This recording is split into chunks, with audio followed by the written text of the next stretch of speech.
વિકાસના દાવાની વચ્ચે ફરી એકવાર છોટાઉદેપુરમાંથી સામે આવી રહ્યા છે હાલાકીના દ્રશ્યો। એક તરફ મેટ્રો સિટીમાં મોટા સ્થાપત્યો પાછળ કરોડોના આંધણ થઈ રહ્યા છે અને બીજી તરફ છોટાઉદેપુરના અંતરિયાળ વિસ્તારોમાં લોકો આજે પણ પાયાની સુવિધાઓ માટે વલખા મારી રહ્યા છે। નસવાડી તાલુકામાં આવેલ ટીંબા ગામ વચ્ચેથી અશ્વિની નદી પસાર થાય છે અને ચોમાસાના સમયે સ્થાનિકોની સ્થિતિ કફોડી બને છે।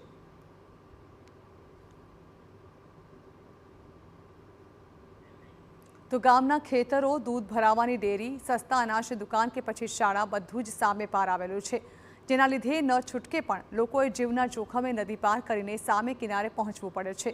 स्थानिकोनी वर्षोथी एक ज मांग छे के तेमने नदी पर नानो पुल बनावी देवामां आवे।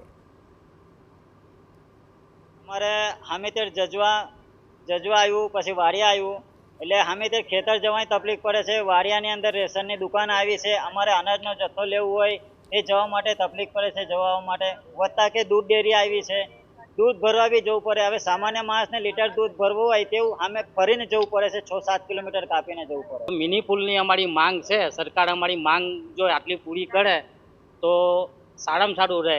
અને ઘણી અગવડતા પડે છે, 6 થી 7 કિલોમીટર ફરીને જવું પડે છે, બાળકોને પણ જવું પડે છે, એટલે ઘણી અમને મુશ્કેલી વારંવાર અહીંયા આવી રહી છે। એક પુલ અમારે પાણી જો ઓછું થાય તો અમારા જીવના જોખમે ઉતરીને પણ જવું પડે એવી હાલત અમારી છે।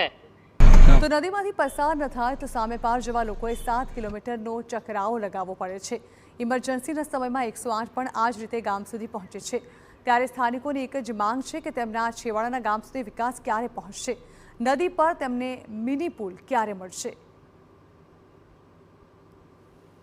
અને એક દુકાન બી છે સસ્તા અનાજની અને દૂધ ભરવાનું બી સામે પાર છે અને અમારે અશ્વિન નદી આવેલી છે। એ અશ્વિન નદીની અંદર અમારે આવન જાવન કરવા માટે ઘણી મુશ્કેલી પડે છે। તો અમે સરકારને એ વિનંતી કરીએ છીએ કે અમને ગમે એવો પુલ બાંધી આપે, કઈ પાઇપો નીચે નાખીને કંઈક લફડી ના જાય, એ અમારી વિનંતી છે।